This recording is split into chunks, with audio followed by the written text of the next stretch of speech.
Emily. When I informed my mother-in-law that I intended to return to my hometown for childbirth, her response was unequivocal. By all means, go back. I don't want to see your face. Those words brought me immense joy, as I had eagerly awaited them. You won't have to see me anymore, rest assured. Emily. I'm Emily, on the verge of turning 28. My mother passed away from an illness when I was just 2 years old. With my father, a busy man managing a century-old clothing company, I was primarily raised by my grandmother. Living under my father's strict guidance, I followed his instructions obediently. This regimented lifestyle left no room for romantic pursuits, and I had resigned myself to the belief that it was my destiny. After completing college, I briefly worked as my father's secretary in his company. However, he found it challenging to work together and compelled me to resign. Despite my friends landing jobs, dating, and getting married, my father insisted that I didn't need to work. So, I wanted to work too. I confided in my father one night. Emily's father, Dad, can I work? No. He dismissed the idea without seeking any explanation. Emily. Why not? Because you don't need to work. But I also need to step out into society and gain more experience. Emily, don't talk back. I'm not talking back. I'm not saying anything wrong. You should just stay at home, Emily. If you say that, I'll leave home. I'll leave home and go to work from there. Emily, stop it. No, I am an adult. I won't always do as you say. Distraught, I left the room, and even in the solitude of my own space, I cried for an extended period. Later, I reached out to my college friend Lisa. Can I come to your house now? Sure, but what's wrong? And can you go out at this time? I can't right now, but I'll figure it out. Can I stay at your place for a while? Emily. Quietly, I packed my belongings and left home to seek refuge at Lisa's luxurious condominium. I discreetly left a note on my desk, explaining my temporary absence to my father. Upon arrival at Lisa's place, she welcomed me with my favorite coffee. Thank you, Lisa. Lisa? What's going on, Emily? I poured out the details of my argument with my father and my decision to leave home. Lisa. That's awful, Emily. You've had no freedom at all. Her empathetic words stirred fresh tears. Until now, I did everything my father said, thinking it was normal. But suddenly, I've started craving my own freedom. Lisa. That's completely normal. It's strange that your father doesn't allow you to work. I'd like to meet many people and have a good time too. Emily. So does your dad know you're here? I left a note saying I was going to a friend's place, but he doesn't know any of my friends. He might be frantically searching for you right now. Maybe. Lisa. It's late now. Shall we go to bed? Yeah, I'm really tired. Lisa arranged a separate room for me to sleep in. The next day, when Lisa left for work, I found about 10 missed calls from my dad on my phone. Feeling sorry for him, I sent an email to reassure him not to worry. In the evening, after Lisa finished work, she called me. I'm going out for a drink. Why did you join us? Emily. Having little experience with social drinking, I was excited about going out. When I arrived at the location Lisa mentioned, I found her waiting with 2 men. Lisa. Apologies for the wait. So, who are these gentlemen? Lisa gestured toward the shorter man and said, This is my boyfriend. And the tall guy over there is single and ready to mingle. The tall man, Max. Nice to meet you. I'm Max. Emily. Pleased to make your acquaintance. Lisa. Oh, nice to meet you. I'm Emily. That marked the beginning of our relationship. Max worked at a small company in the apparel industry. Initially, I wondered if it resembled my father's company, but I swiftly dismissed the thought. Max's family dynamic was the opposite of mine, with only his mother present. However, he didn't delve into the details, and I refrained from prying. One day, Max expressed, I'd like to meet your father, Emily. While I had been corresponding with my father through email since leaving home, I had no immediate plans to return, so meeting him was not on my agenda. I'll consider it, but I'd love to meet your mom, Max. Sure, even today is fine if you want. Really? Today works. I should get a gift then. Yeah, my mom loves that kind of thing. Later, I discovered my mother-in-law not only loved such gifts, but also grew quite irritable if I failed to bring them. En route to Max's house, I picked up a cake at a bakery. Upon reaching Max's place, his mother was already waiting at the front door. Mother-in-law. When I inquired from Max why his mother was there, he mentioned sending her a message from the bakery. Emily. My mother-in-law fixed her gaze on me and asked, "And your name is?" Mother-in-law. Ah, I'm Emily. Nice to meet you. Mother-in-law. What do you do for a living? Emily. I'm currently unemployed, but I plan to work soon. Mother-in-law. Oh, so you're just idling about. How nice. It must be to be a rich young lady. I'm not wealthy. That's why I want to work. Mother-in-law. You don't need to talk back. What do your parents do? Emily. My mother passed away when I was young. My father works at a company. Mother-in-law. Max. How long are you two going to chat out here? Let's head inside. Mother-in-law. Right. By the way, Max, did she bring anything? Surely she didn't come empty-handed. In a rush, I handed my mother-in-law the paper bag containing the cake. Emily. It's not much, but... She grabbed the bag almost forcefully from my hand, peering inside with a critical eye. I didn't really need anything, but I suppose I'll take it. In the brief minutes spent conversing with my mother-in-law, I grew to resent her deeply. I felt sorry for anyone tethered to such a person as a mother-in-law. As we entered the living room, my mother-in-law bombarded me with questions to which I offered only bland responses. Nevertheless, she persisted in her interrogation, almost as if I were a criminal suspect. Exhausted by the relentless barrage of one-sided questions, I seized the first opportunity to speak to Max. Emily. Max, I think I should be heading home soon. At that, my mother-in-law's face flushed with anger. Mother-in-law. Do you truly despise being with me that much? Your responses to my inquiries have been half-hearted all along. Max. Mom, please calm down. Mother-in-law. Max, why did you bring such a rude woman here? Surely there are better choices out there. Emily. I retorted sharply. What exactly about me is rude? If there's something I should improve, then kindly enlighten me. My response seemed to only stoke my mother-in-law's ire. Mother-in-law. You're quite cheeky, aren't you? All I asked is that you answer my questions. Emily. I've been answering everything you've asked. Mother-in-law. You dislike me, don't you? I can see it on your face. Emily. I wanted to say yes, but I couldn't bring myself to. I'm just tired and would like to go home. Mother-in-law. Well, aren't you audacious? I wonder what kind of upbringing your parents gave you. They mustn't have been good parents. I would love to see what they look like. Hearing her disparage my parents, I was overcome with sadness and began to cry. Mother-in-law. Now you're crying for sympathy. If you're so eager to leave, then go. It'll be a breath of fresh air. Also, I'll feed this cake you brought to my dog Charlie, but Charlie is quite particular, so he might not touch such a cheap cake. Laughing, she pointed at the cake I had bought. Mother-in-law. Enough, Mom. Max. Max, you really don't know how to choose a partner. Max scowled at his mother's words and retorted, Why must you always argue? Can't you act your age for once? His response seemed to drain his mother of energy instantly. Max. All I want is a good wife for you, Max. Max. I understand. But I'm an adult too, you know? I'm not a child anymore. Emily. I affirmed, and I can handle my own affairs.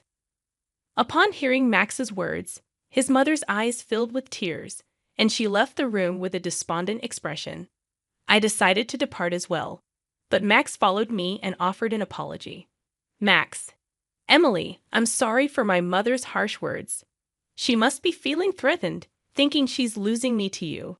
I'll speak to her about this, okay? Please don't let it deter you from returning. Emily.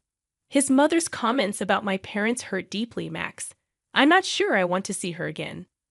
As I uttered those words, a wave of sadness washed over me, and I collapsed into Max's arms, tears streaming down my face. Max held me close, and after a while, he suggested, "How about we go somewhere now?" Barely nodding, I left the house with Max. Since Max didn't have a car, we took the train and disembarked at a station near the beach. We sat on a bench by the sandy shore, gazing out at the sea for a long while. 2 months passed since then, and I discovered that I was pregnant. When I broached the subject with Max, he proposed. "Max, let's get married. We don't need a lavish ceremony, but let's make it official. We can reside at my house, all right? I don't earn much at my job, so renting an apartment is out of the question. I'll ensure my mother refrains from making unwarranted remarks to you, Emily." While living with his mother wasn't ideal, there seemed to be no other option. Emily. Okay, I'll do my best to get along with your mother.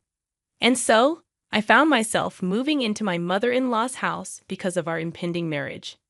I returned home to inform my father about it. His face lit up upon seeing me. Emily's father.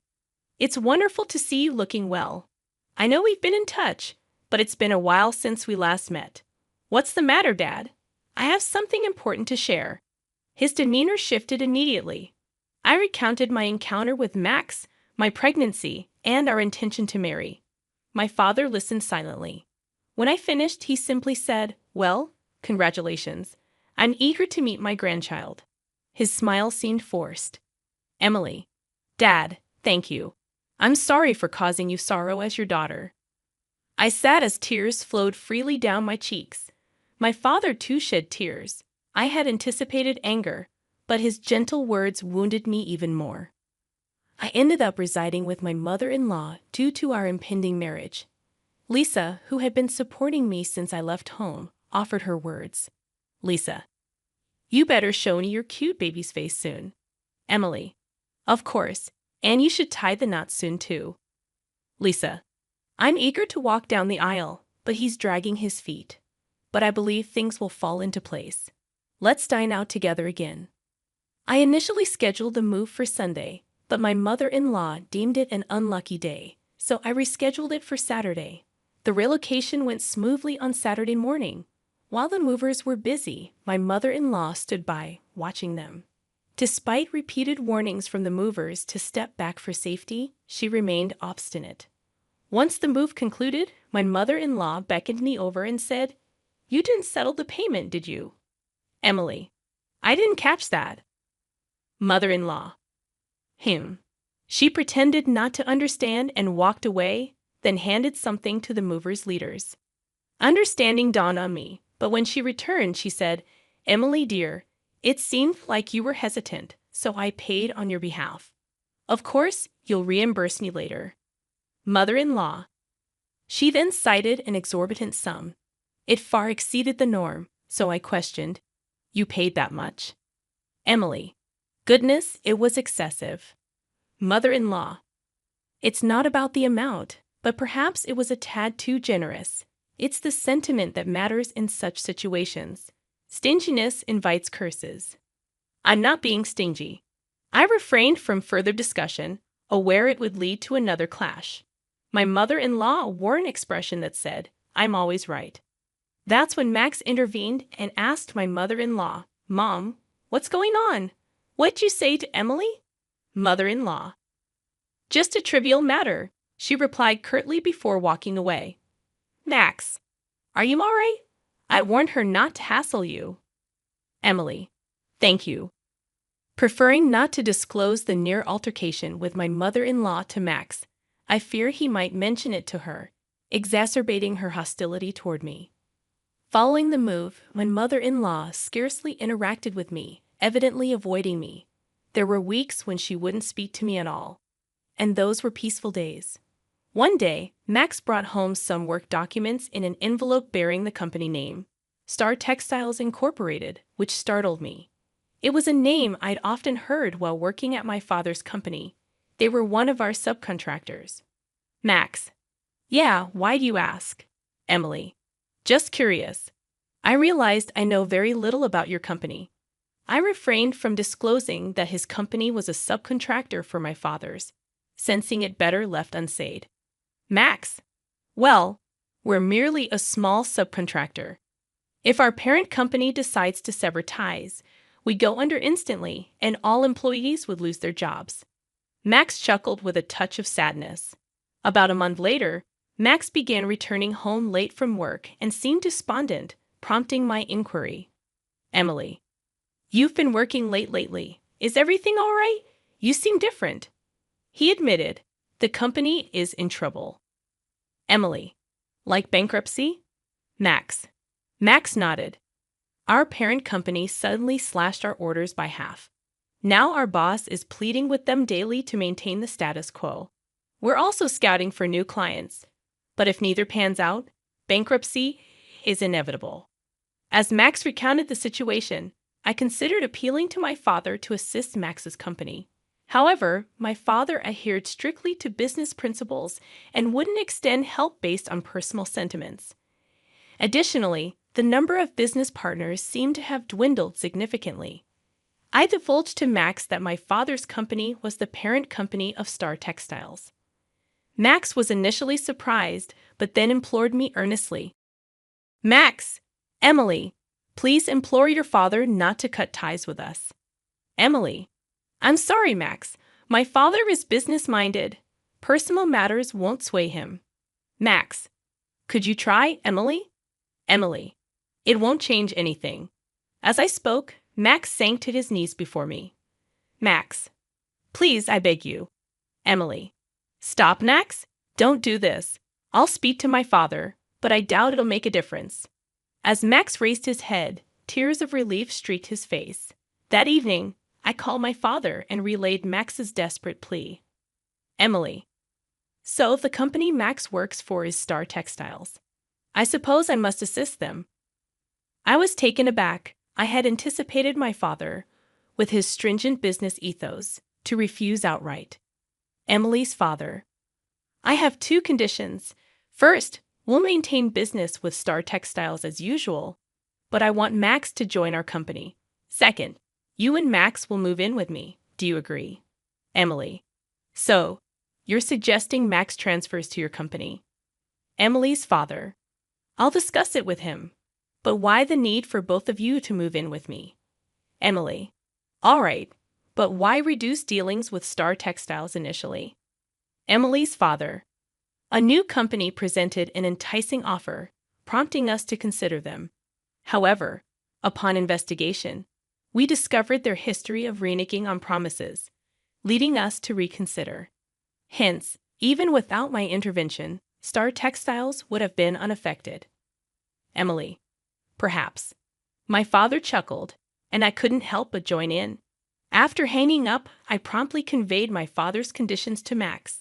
While relieved that Star Textiles was out of danger, Max seemed apprehensive about transitioning to my father's company. Max, it's difficult for me to consider joining your father's company, Emily.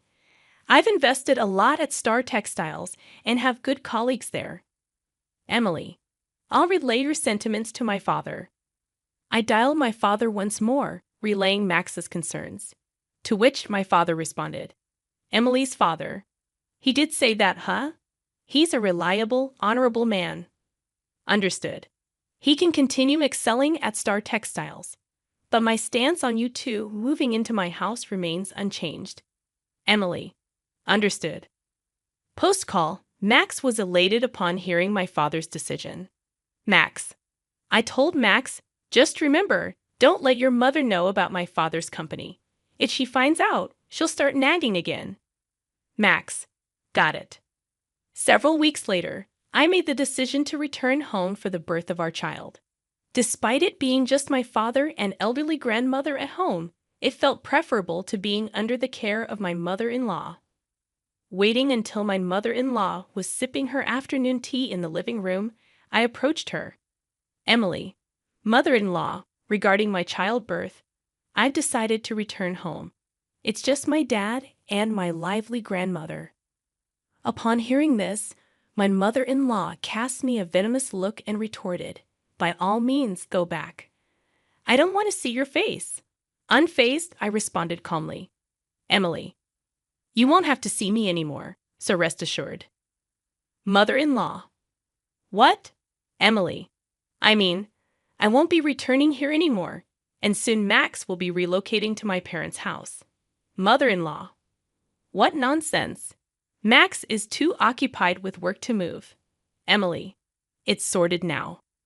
Just then, Max entered and informed his mother, "Mom, things are looking up at my workplace. Emily played a key role." Mother-in-law: "What are you talking about?" "Emily's dad owns the parent company of my company, Max."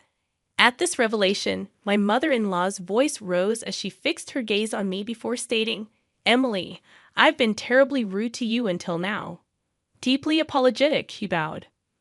Mother-in-law: "I had no idea you were the daughter of the parent company's owner. May I request a favor?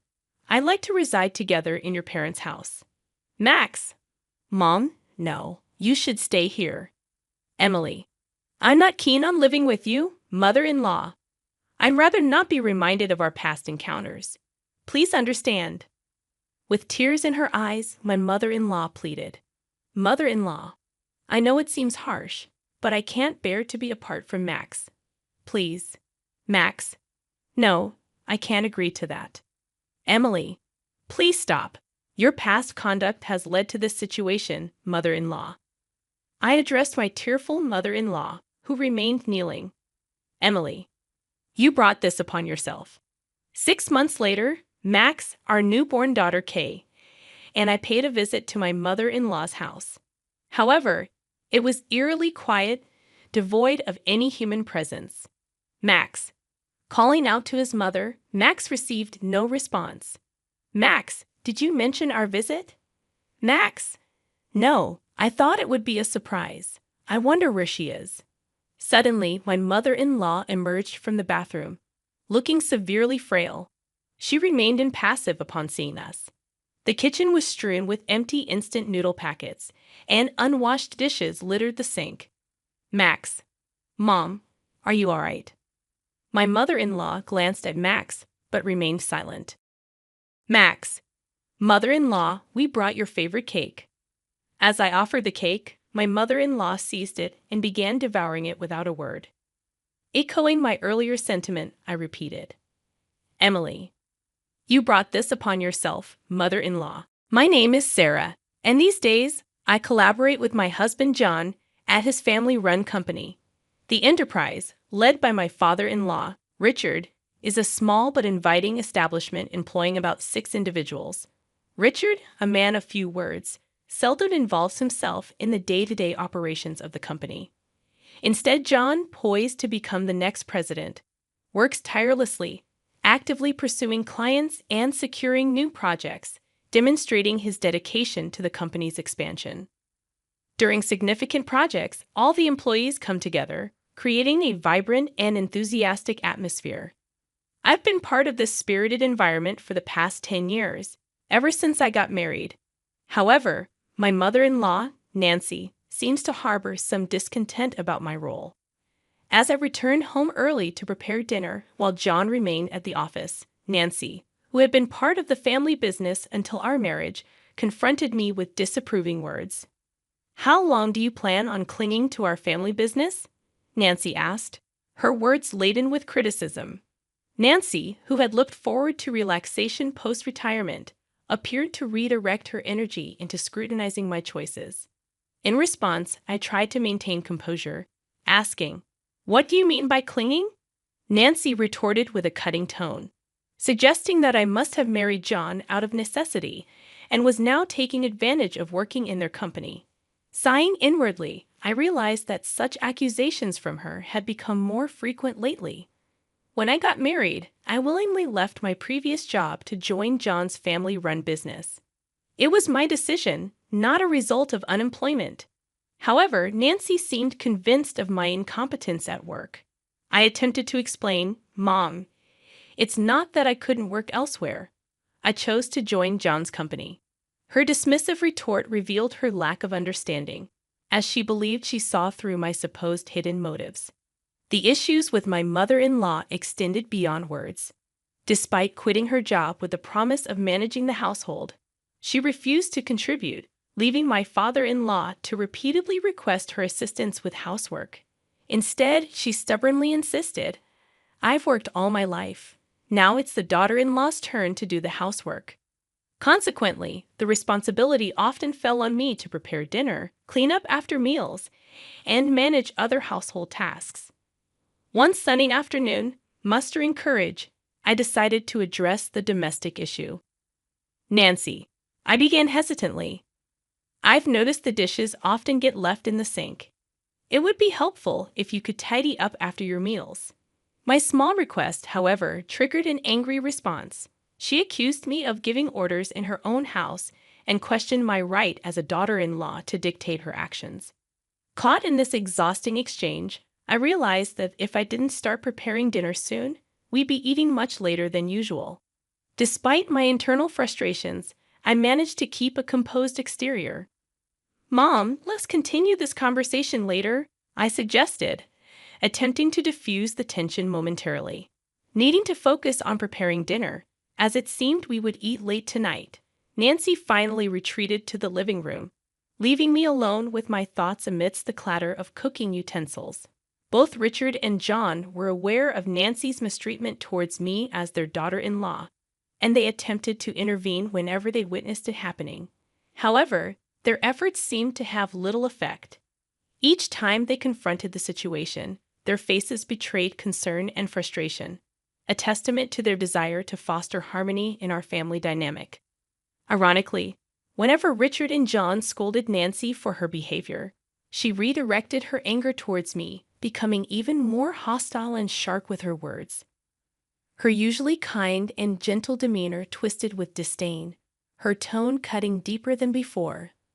Though I had never experienced physical violence, the emotional toll of Nancy's words was significant. Richard and John's support had been my solace, allowing me to somewhat overlook Nancy's harsh words. Until one unimaginable morning.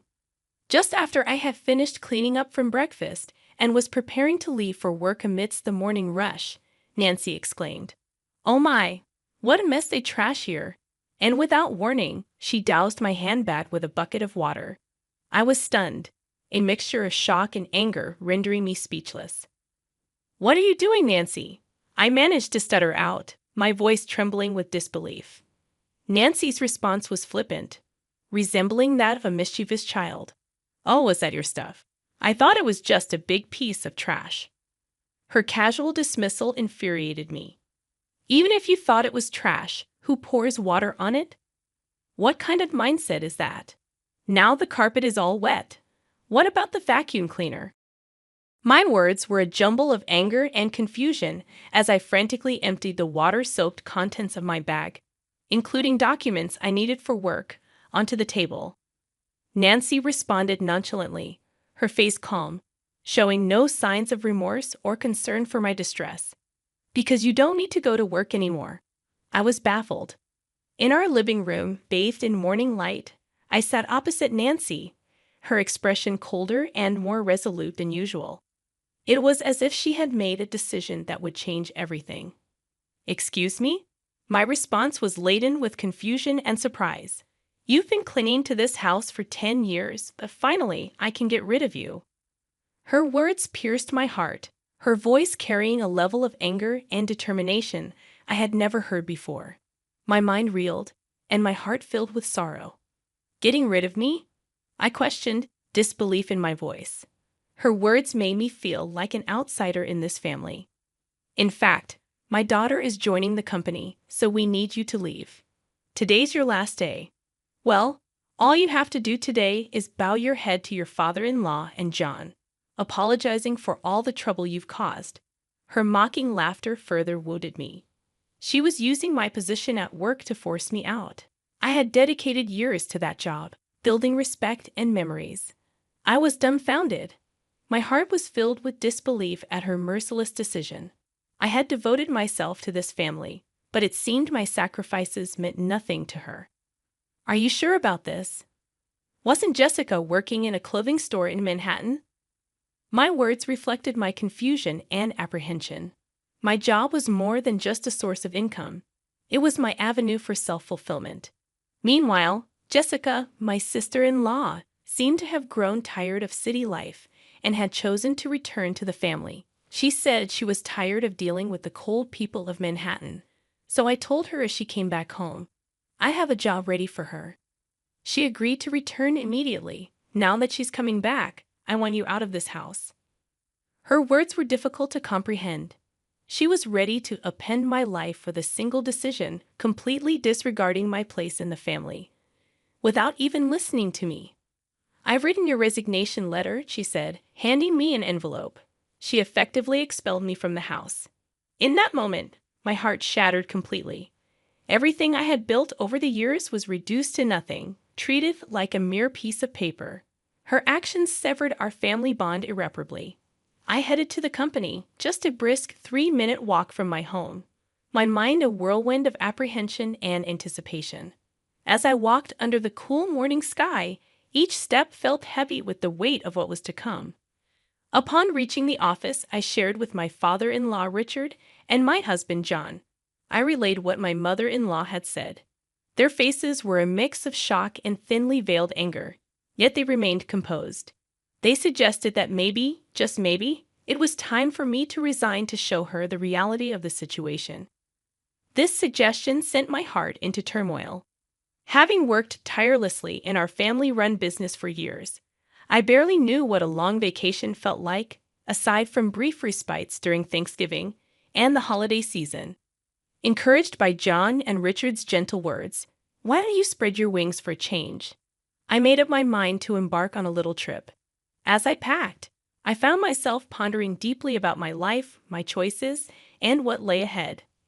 Meanwhile, my sister-in-law Jessica, who had come to replace me at the company, shockingly didn't show up until 1:00 p.m.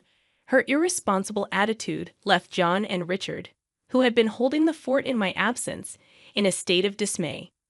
Jessica seemed utterly disinterested in understanding the work despite their attempts to explain it to her.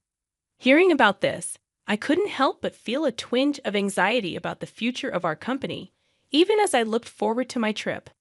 Departing without encountering my mother-in-law, I swiftly set off. During the trip, as I enjoyed the view outside the train, I reflected on my life, the past, the present, and what was yet to come. Relishing the local seafood delicacies, I contemplated deeply about myself, my family, and our business. However, the tranquility of my 4th day was shattered when Jessica called me in tears. "What's going on? Mom said it was an easy job, just sitting in a chair, but John and Dad are acting like I can't do anything right." Her words, most likely given to her by my mother-in-law, took me by surprise. Even as I enjoyed my leisure, I realized it was time to address the situation. "So, Jessica, how proficient are you with computers?" Hesitantly, she replied, "Well, I usually watch videos online and play games too." Her answer indicated her limited experience with technical aspects. Delving deeper, I asked about her familiarity with software tools such as Word or Excel, and her response was puzzled. Considering her background in the Manhattan apparel industry, it was unlikely that she never used a computer. Tasks such as tracking sales and managing inventory would have required her to use Excel. When asked if she could handle calculations for sales or fill in documents, she confidently answered, "I could handle that task." However, when probed further with, "Can you calculate tax too, right?" her confidence waned, and she responded uncertainly. This question was a test of her mathematical skills and her ability to apply them in a business context. While Jessica might possess other skills, it was apparent she felt insecure about the required skill set for the job. Her discomfort seemed particularly rooted in her struggle with calculations, which could be why she faced criticism from Richard and John. First and foremost, it was necessary to give my mother-in-law and her cohort, who tried to oust me, a taste of their own medicine. To begin with, since you're taking over my job, I expect you to handle the accounting tasks efficiently. Be mindful of email etiquette. A casual tone suitable for friends is utterly inappropriate for business communication. Also, you'll be responsible for scheduling the staff shifts. Though our team is small, everyone's requests for time off are carefully considered, so make sure not to prioritize your own convenience over theirs. As I continued to list down my demands, I could hear her sobbing on the other end of the line. But I was told I wouldn't have to do anything. Why are there so many tasks? I didn't come back home for this. She abruptly ended the call. In the following 3 days, I decided to enjoy sightseeing in Manhattan, where Jessica had fled. From my experience, I learned that not everyone in Manhattan is cold-hearted. In fact, it seemed rarer to find people as cold-hearted as my mother-in-law and Jessica, who had conspired to drive me away. A week after leaving my job, I returned to my in-laws' house. Upon my arrival, Nancy, with her face flushed red, confronted me with a burst of anger. "How dare you make my daughter cry? You won't get away with this," Nancy exclaimed furiously, her eyes brimming with anger and misunderstanding. She made a move to grab me, but John and Richard quickly intervened. They tried to calm her down, but her anger seemed far from subsiding. John sighed deeply before speaking. "Jessica is crying because she was scolded for trying to boss around her employees, despite her inability to do anything right. It's not Sarah's fault. Besides, Sarah hasn't been here for a week, so there's no way she could have upset Jessica. Mother, you really need to stop these baseless accusations." John's voice was calm yet carried weight, trying to convey the facts and clear the misunderstanding. "But it's because of her. This woman is the reason for Jessica's suffering," Nancy retorted, her voice emotional, directing her baseless suspicions towards me. Her words lacked any foundation of truth. "Where is Jessica, by the way?" I asked, looking around the living room. But Jessica was nowhere to be seen, adding more mystery to the already puzzling situation. It doesn't matter to me that Nancy is upset about Jessica, but Jessica has no place to go since she terminated her lease in her Manhattan apartment. I thought she would be at her parents' house, but her absence raised questions. I pondered. John explained. "Jessica's locked herself in her room. She's been crying and saying she doesn't want to go to work anymore." It seemed like Jessica had run away from learning the job well. It was understandable that she would find it challenging, considering she lacked the skills to fill in for me. "You've been poisoning John and Richard against me, haven't you? If not, they wouldn't say the company ran better with me than with the incompetent Jessica," Nancy accused me vehemently. Her words were filled with long-standing misunderstandings and prejudices, leaving me utterly perplexed. She seemed to have always viewed me as an adversary, her words reflecting years of misconceptions. John let out a heavy sigh, his face showing weariness and frustration with the tangled web of emotions in this family. He had tried repeatedly to resolve the misunderstandings among family members, but his efforts seemed far from fruitful. "Mom," he began, trying once again to bring clarity to the situation. "I realize it might sound a bit unusual, but Sarah is truly exceptional at her work. She holds a certification in bookkeeping, and her secretarial skills are top-notch. Moreover, she has studied Spanish and even has experience studying abroad. When it comes to dealing with multiple languages at our company, Sarah is the one who handles everything," John explained with a sense of pride, and his mother Nancy looked utterly surprised. Nancy had assumed that I quit my job as soon as I joined the family, so she had no idea about my contributions and achievements at work. What? That sounds like something straight out of a TV drama. Actually, back in college, I was so focused on getting various certifications that I immersed myself in my studies to the point where I hardly participated in clubs or had time for a romantic relationship. It was during this phase of my life that I met John, who visited my company for business. I inadvertently found myself sharing the story of how John and I first met. However, I realized that this wasn't what Nancy wanted to hear, so I steered the conversation back to the original topic. In a nutshell, I was entrusted with a wide array of responsibilities at the company, from handling accounting tasks to schedule coordination, liaising with other companies, and managing employee shifts. There were numerous tasks under my purview. Thanks to that, I was able to focus on reaching out to other companies for business deals. The work environment became much more comfortable compared to the times when you were around. Mom, John added, leaving Nancy with her mouth agape in amazement. Just then, Richard, John's father, chimed in with a comment that took me by surprise. We're going to shut down that company soon. Actually, Jessica made a big blunder. Despite being asked to prepare some documents, she decided to handle phone calls because it seemed more fun doing so. While John and I were away, she ended up behaving rudely to the person in charge from Company A. Of course, I got a call to confirm this. Hearing this, I was so shocked that I instinctively covered my mouth with my hand. I can't believe Jessica would do something like that, I murmured. Filled with disbelief, the thought that Jessica's actions might lead to the downfall of our company flashed through my mind, filling me with dread. However, as I wallowed in these anxious thoughts, the story took an unexpected turn. When I explained the situation, they suggested it might be time to end the family business. We haven't mentioned this before, right? About being absorbed by another company. The president of Company A stepped forward, saying he was interested. This was an unexpected yet long-hoped-for development. With a family-run business, there are limitations, and it's uncertain whether we could consistently acquire a stable customer base. That's why John had always been working hard in sales, trying to secure new clients. Being absorbed by a larger company could mean securing a steady customer base. The once uncertain future suddenly seemed to hold a glimmer of hope. However, this news brought relief only to me, John, and his father. John's mother suddenly opposed the idea, saying, "That's not acceptable. John must become the president. This company is ours, isn't it?" I was taken aback by the sudden change in the situation. It seemed that more than a stable future, Nancy was concerned about maintaining the status of being part of a company president's family, part of an executive family. And you're telling me he's not going to be the president anymore? Absolutely not acceptable, exclaimed Nancy passionately. This commotion piqued the interest of Jessica, who was upstairs in her room, leaving her to come down to the living room to see what was happening.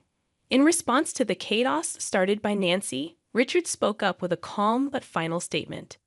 "I am divorcing you, so either way, you will no longer be part of this executive family. Not only have you not changed your attitude towards my wife, but you also neglect household chores. To top it off, you spend your days out with young men instead of being home. I have no intention of supporting such a wife any longer." This was news to both me and John. We were so shocked that we could only stare at Sarah's father-in-law with wide eyes. It seemed he had planned to discuss divorce from the beginning, as he took out divorce papers and a photo of Nancy with a young man from the living room shelf, placing them on the table. "If you sign the divorce papers now and leave with your belongings, I won't demand alimony. I know getting any money from you would be futile anyway." "So unfair. Divorce? How can you say that? Haven't I devoted myself to this house all these years? Have you done any proper housework in these last 10 years? Have you ever helped with the business? Does spending someone else's money on young men count as devotion to the house?" It was the first time we saw Sarah's usually mild-mannered and reserved father-in-law this angry. Seeing this, Jessica, who had come down to the living room, was visibly trembling from the shock. "Jessica, you're part of this too.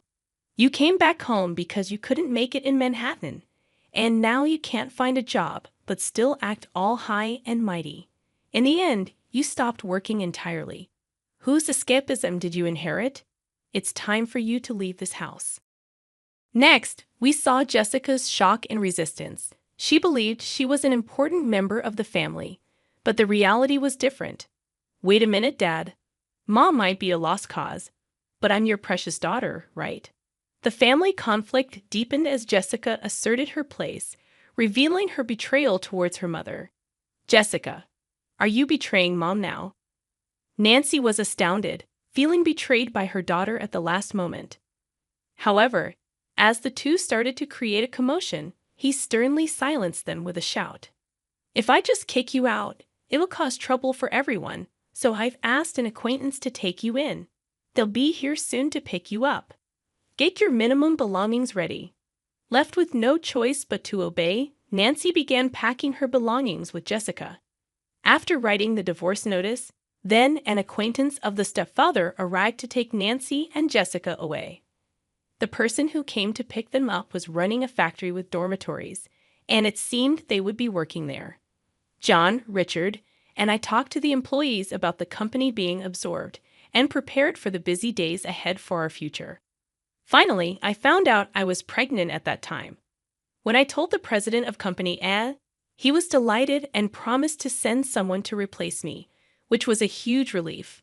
Currently, John and Richard are working even harder for the sake of our upcoming child. My grandson David faced his inaugural winter this year, marked by a record cold day according to the weather report. Concerns for David and his mother, Yvonne, crept into my thoughts. I worried that the frigid night might have taken a toll on her health. In an attempt to quell my unease, I sent Yvonne a message on my smartphone, asking about their well-being and urging them to guard against catching a cold. Despite my efforts, there was no response, not even a read receipt. Yvonne had always been responsible, so her silence raised my anxiety. After an hour of futile waiting, I tried calling, but my attempts proved fruitless. Realizing this was no trivial matter, a sense of urgency overcame me.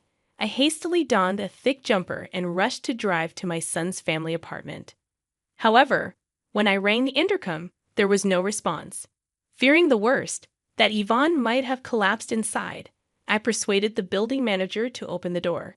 The apartment was shrouded in darkness, with only faint street lamp light seeping in. Searching along the wall, I fumbled for the light switch, but my repeated attempts yielded no illumination. Anxious and irritated, I resorted to using my smartphone's flashlight to explore. "Yvonne, are you there?" I called out, wondering if they were simply out. Just as I contemplated leaving, a faint cry echoed from the bedroom, prompting me to rush towards it. In the bedroom, I found Yvonne shivering from the cold, desperately wrapping newborn David in a sheet to keep him warm. To my shock, I noticed Yvonne's once long, proud black hair was now chopped off, almost completely shaved. Bewildered, I questioned, "What happened here?" "My name is Mary Smith," a 61-year-old woman who had worked as a hairstylist for many years, running a salon out of my home. My husband and I had started the salon together, but he passed away from cancer when our son, Harry, was young. Despite the challenges, I raised Harry single-handedly. He often skipped school and got into trouble, leaving me to wonder if my parenting played a role. One day, Harry surprised me by expressing a desire to become a hairstylist. Initially shocked, I decided to support him in this newfound interest. After graduating from cosmetology school, Harry became an apprentice at a senior's salon, where he met Yvonne. Their relationship blossomed, and soon Harry proposed to her, declaring his intention to marry. Meeting Yvonne, with her long black hair and bright smile, left me instantly liking her. A year after their marriage, Harry aspired to start his own salon. Despite his relatively short time as an apprentice, he exuded confidence as a hairstylist. Yearning to establish my own space and showcase my skills, I felt a tinge of concern. Drawing from my experience, I understood the challenges newcomers face in the industry. However, I couldn't dismiss the earnestness in Harry's eyes as he spoke about his dream. Curious about his financial standing, I inquired about his savings. Harry shared his bank book with a troubled expression and a sigh. Despite having a stable income, Harry's spending mirrored his earnings, leaving him far from accumulating enough to launch his own business. He had been squandering a significant portion of his earnings on leisure activities. While I contemplated advising him to reconsider, I chose to reassure him, saying, "Don't worry about the money. Enjoy indulging yourself." Perhaps it was my way of compensating for the loneliness of my fatherless upbringing. Confiding in my late husband's portrait, I revealed that I hadn't touched the life insurance money he left behind, reserved for Harry. Consulting with a knowledgeable regular in real estate, We identified a perfect property, an old barber shop that had recently retired due to old age. Another regular offered her husband's assistance during the renovation, and with my son, who was studying architecture. Home for the summer break, we got the construction underway. Upon receiving approval from the health department, the salon opened surprisingly quickly. Grateful for the support, I acknowledged that setting up the business wasn't something I could have accomplished alone.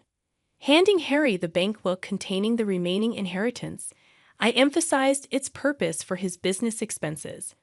With more than half the funds remaining, I urged him not to waste it.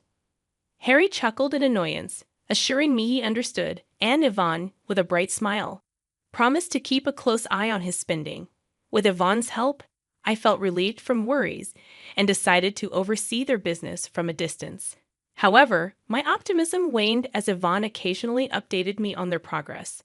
3 months after the salon's opening, she confided that Harry seemed disengaged, causing a decline in customer satisfaction and a loss of clientele. Perplexed, I couldn't fathom what had changed so rapidly. Yvonne explained that Harry, initially confident that his skills alone would attract customers, had overlooked the importance of customer service in running a salon. Realizing that Harry lacked this fundamental understanding, I grew concerned about the future success of their venture. "So, what's Harry up to now?" Yvonne explained that he's frustrated about the lack of customers and spends his days drinking. She expressed concern that if he doesn't get his act together, they'll lose even more clients. Currently, she's handling the existing customers, but with the continual drop in reputation, the business is on a downward spiral. Listening to Yvonne's worries, I felt a similar sense of despair. Promising to address the issue, I assured her that I would have a serious talk with Harry the next time I saw him. Grateful for the support, Yvonne bowed deeply, brushing back her long black hair. Trying to lighten the mood, I complimented Yvonne on her stunning hair, and she proudly shared that she had been growing it out since middle school for hair donation. She explained that it involves making wigs from real hair for children who have lost their hair due to congenital diseases, illnesses, or accidents. Yvonne had been growing her hair with the intention of donating it to organizations involved in this cause, expressing the joy of being able to help someone. Moved by Yvonne's passion and dedication, I commended her for such admirable actions, especially considering her young age. As the conversation unfolded, Yvonne revealed that 6 months into her marriage with Harry, she became pregnant. Despite being conscientious and hardworking, she continued working at the salon until the last month of her pregnancy, supporting the family while Harry's attitude worsened. Feeling my own shortcomings as a mother, I decided to check on their salon one day after finishing work early. I encountered Harry as he was about to leave for a drink, dismissing the lack of customers as normal. Attempting to make him realize the impending fatherhood, he shrugged it off and left. Inside the salon, I found Yvonne cleaning the floor, having managed just one customer that day. Despite her exhaustion, she smiled brightly. Concerned about her well-being, I sternly emphasized the importance of proper nutrition, especially for the baby. Yvonne teared up and thanked me, expressing gratitude for the support. Learning from Yvonne that the salon was struggling and Harry was spending money recklessly, I couldn't help but feel that giving him the bank book was a mistake. The situation seemed dire, and I couldn't shake the frustration and disappointment in Harry's lack of responsibility during such a crucial time. I found myself regretting my decision. Despite being occupied, Yvonne never neglected her hair care. As she gently stroked her belly, she expressed her desire to teach her child the joy of helping others. It dawned on me that I wanted to support her, especially since my son wasn't contributing much. Recognizing my shortcomings in raising my son, I decided to assist Yvonne at their apartment. Acknowledging the inconvenience, Yvonne would apologize, but I assured her not to worry and encouraged her to focus on the baby. I felt responsible for not raising my son properly, leading to Yvonne's suffering. It seemed like my way of atoning for my past mistakes. Towards the end of summer, Yvonne went into labor earlier than expected, and she was rushed to the hospital.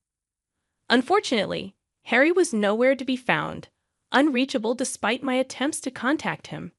I sent messages, but there were no replies, not even read receipts. It left me bewildered about his whereabouts during such a crucial time. With Yvonne's parents no longer around, I became the sole person there for her. I reassured Yvonne during the challenging childbirth, providing encouragement as she bravely faced the process. After a long and difficult labor, the sound of the baby's cries overwhelmed me. "He's born." "You did it, Yvonne." I was moved to tears, but Harry, who should have been present, never showed up. Meanwhile, my grandson David was experiencing his first winter, and the weather report indicated a record cold day. Concerned about Yvonne and newborn David, I sent a message that night, but there was no response, hastening my worry. After attempting to call without success, I decided to visit their apartment immediately. Upon arrival, the place was shrouded in darkness. Considering the possibility of a family trip, I rang the intercom, but there was no response. Fearing for Yvonne's well-being, I asked the building manager to open the door. The apartment was dark, and my attempts to turn on the lights proved futile. Using my smartphone's flashlight, I called out to Yvonne in the living room, receiving no response. As I was about to leave, a faint cry of a baby reached my ears from the bedroom. Rushing towards the sound, I discovered Yvonne shivering from the cold, wrapping newborn David in a sheet. To my shock, her once long, proud black hair had been roughly cut off, and her eyes, red and swollen from crying, looked at me helplessly. Overwhelmed, I exclaimed, "This is terrible. How did this happen?" I removed my jumper and draped it over Yvonne. Assuring her, I said, "It's okay now.